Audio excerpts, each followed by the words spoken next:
So Salman, this is a book very much written by somebody in the later stages of life. Just tell me about it. It's not a morbid book, it's not a depressing book, but it's a book looking back at life rather than from the middle of it. Yeah, I think, you reach a point when you realize that what lies ahead is shorter than what lies behind. And yes, it does make you reflect on what your life has been and what the life of your times has been.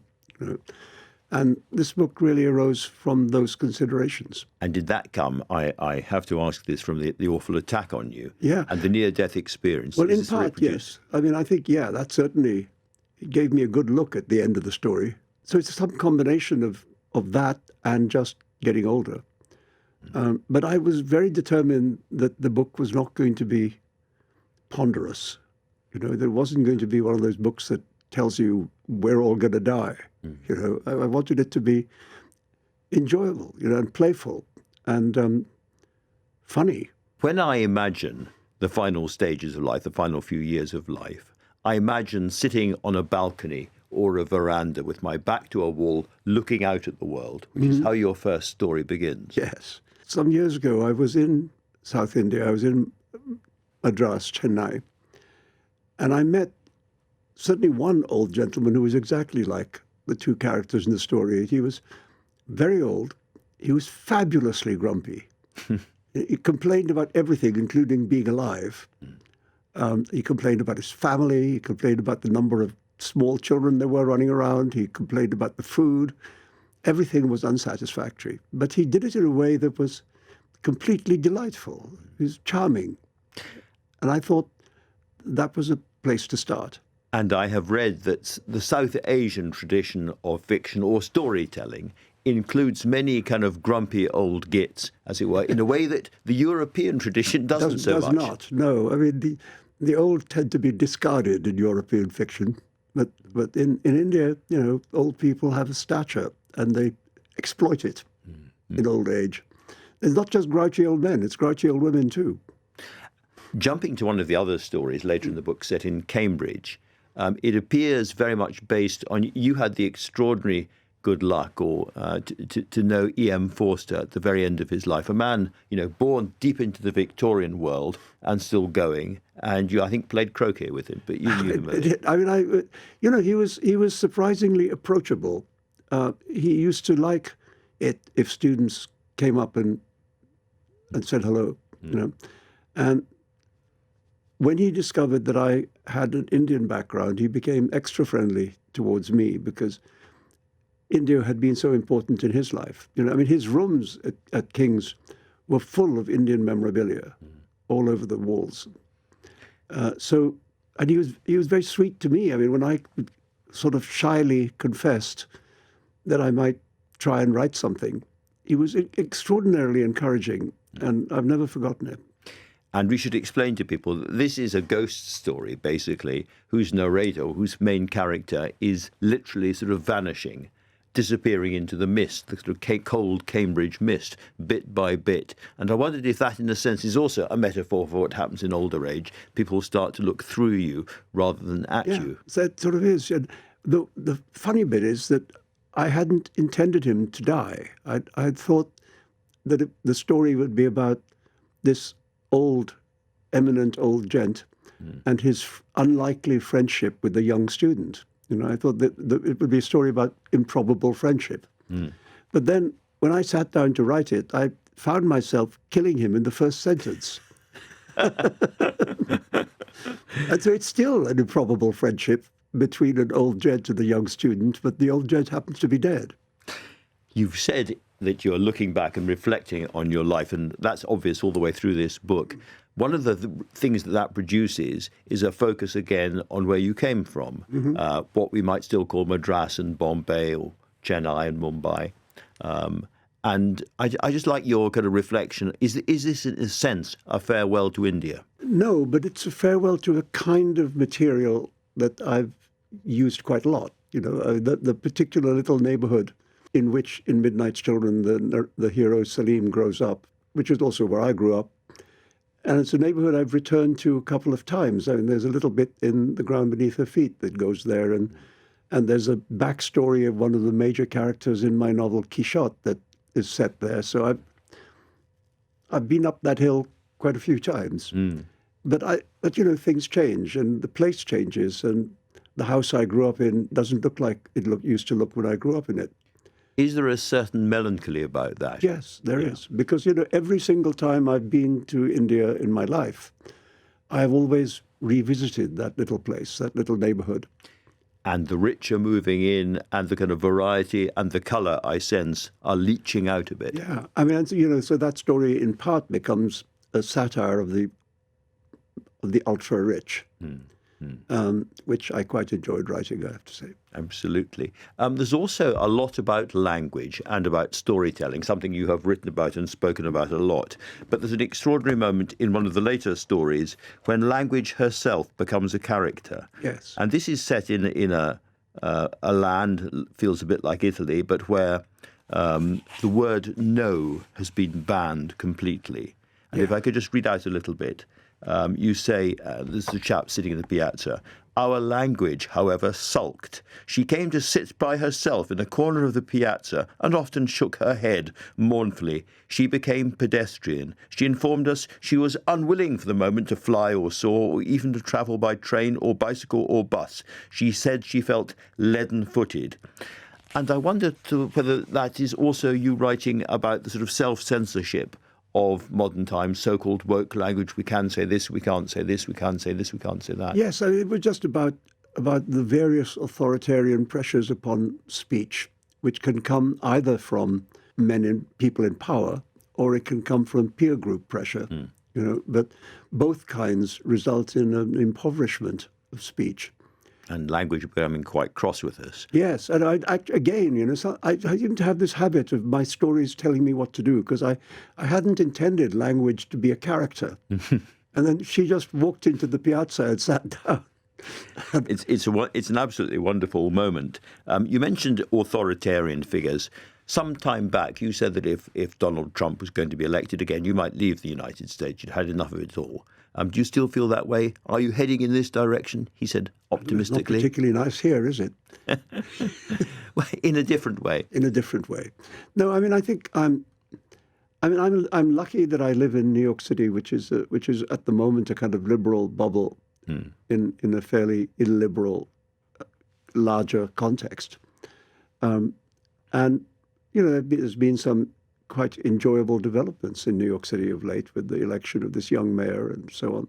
You feel kind of okay in New York, but I wouldn't feel very happy in certain other parts of the country.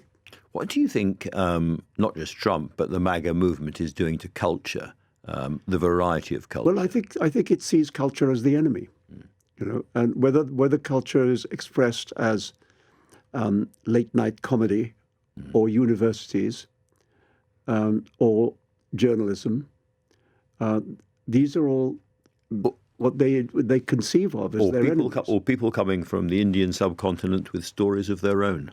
Yeah, and not just from the Indian, because I think one of the things that's interesting about what's happened in American literature in the last 25 years or so is the arrival of immigrants from everywhere. So now you have Vietnamese Americans and Bengali immigrants, Americans, and Russian Americans. And so the American literature has been enormously enriched, I think, by all these stories from elsewhere being incorporated into the main body of American literature. So, I think it's a demonstration of how immigration enriches a culture, but the MAGA world sees that as horrifying. And yet, whoever's in the White House, you can't put that genie back in the bottle. No, you can't. I think the damage that's been done is generational, and will take I hope that this moment will not long endure, and I think there's indications of a kind of backlash. You said it's not particularly nice here, apart from a dank and chilly November evening out there. What do you mean by that? Well, I was not a supporter of the Brexit idea, and I think a lot of the ills of the country now can be traced back to that moment, and yet nobody's willing to look at that. Do you think we are shrinking as a result? Yes, and shrinking also not just physically, but I mean obviously economically, but also in our estimation of ourselves. You know, I mean, there's a sense in which it needed to happen because England was always this small island which ended up somehow accidentally ruling a very large chunk of the world, and the end of the empire needed some rethinking. And so there's an extent to which that's okay, that it needed to happen. But the rise of prejudice is what's shocking to me. We've had a recent example with Nigel Farage, who leads the Reform Party, being confronted with some of the things he said to fellow school children when he was at school, and they're pretty horrific. Do you think that kind of, frankly, casual racism, which used to be around in the 1970s, is coming back? I think to some degree, yes. I mean, I can remember having some of that kind of casual racism aimed at me when I was at boarding school. And it goes very deep. You never entirely forget it. I mean, you get past it. I mean, I don't really. It doesn't bother me anymore. But I've never forgotten it. You were, I think, back in the day, a Labour man. Are you disconcerted? Are you disappointed by a lack of ambition in the Labour government we've got now? Not just in terms of looking out to Europe, but that obviously as well. Yeah, I mean, I think I would still, if I was in a position to vote, that's where I would cast my vote. But I think it's stunning how rapidly this government, which arrived with a huge landslide victory, has lost all that momentum. That's pretty impressive to become so unpopular so fast. Let me ask you about the novel and about our attention spans. I'm sitting here with a smartphone, so-called, sitting on the desk. And there are lots of devices inside that which drag my eye over and encourage me to focus on something for 5 seconds at most. A novel takes a little bit longer. Do you concern that do you feel that the attenuation or the diminishment of attention in our brains because of our technology is driving people away from proper, big, well-told stories? I mean, people say so. I'm not sure that that's true. I mean, some of the most successful novels of recent years have been really long. We were talking about Kiran Desai's new novel, which is 700 pages. Absolutely, The Loneliness of Sunny and Sonia. Success. Yeah. I mean, I was rooting for it to win the Booker, but there we are. I mean, I still think it's a masterpiece. And a few years ago, there was Hanya Yanagihara's novel, A Little Life, that was actually even longer. So I think if you do it right, that desire for a kind of Dickensian scale, the big canvas, the highly populated fictional world, people still like that. People never do what they're expected to do. So do you see a sort of turning away from the world of screens and AI and big tech back to different traditional kinds of storytelling? I think there's some things that, for example, there's this talk about banning smartphones and things from schools until later in the teens. I think those kind of things should be really seriously discussed because reading like everything else is a habit, and it needs to be formed. I mean, I was very lucky in that I came from a household where it was made natural for me to read a lot, and I was very much encouraged to do so, even if what I was reading was a Superman comic. Was somehow inappropriate. I wasn't only told to read good books, I was just told to read. And once you've got the bug, once you've formed that habit, it stays with you for a lifetime. Would you like to see a world in which people under 16 did not have smartphones? Yes, I think so. Because then they would turn to books.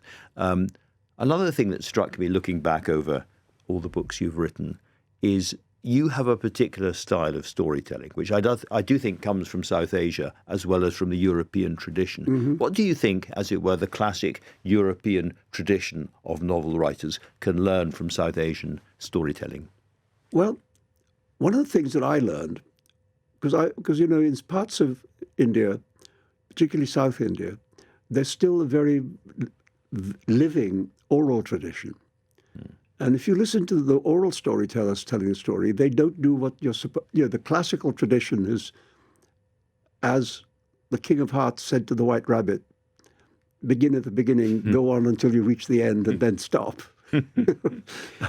But these stories, these oral stories, are told in a much more playful manner, where the endless digressions. The personal story will be interrupted by a political anecdote, which will be interrupted by a mythological reference, which will be interrupted by a little song. And the storytelling is a kind of juggling act. And people really enjoy it. So what it showed me was that this tradition of linearity is not necessarily the most enjoyable way to tell a story. But this kind of juggling performance of many strands that interweave actually is more enjoyable so I learned that, and I think others could learn it too. Be playful, look sideways as well as straight ahead. Yeah. Let's go back to where we started this conversation, which is you are looking back over a long and extraordinary life, and this new collection of stories reflects on all sorts of aspects of it. Yeah. You've had a remarkable life in all sorts of ways you would not have wanted or expected, including the fatwa, including the attack. Overall, do you think it's been a lucky and happy life? Overall, yes. I mean, I think I've been very fortunate as a writer that from quite a young age, I mean, I was 33 when Midnight's Children came out. Wow. And from then onwards, I've been able to live by my pen, and many wonderful writers couldn't say that. So I've been fortunate that I formed a readership young and that it's kind of stayed with me. So that's very interesting. So it's been a life constricted in ways we all understand, but also a life of great freedom. Yeah, and I've had a pretty good life. I have good friends. I'm fortunate in my private personal life at the moment, and so there's a lot.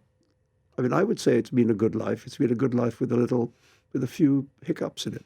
A few hiccups. So Salman Rushdie, thank you very much indeed for talking to LBC. Thank you.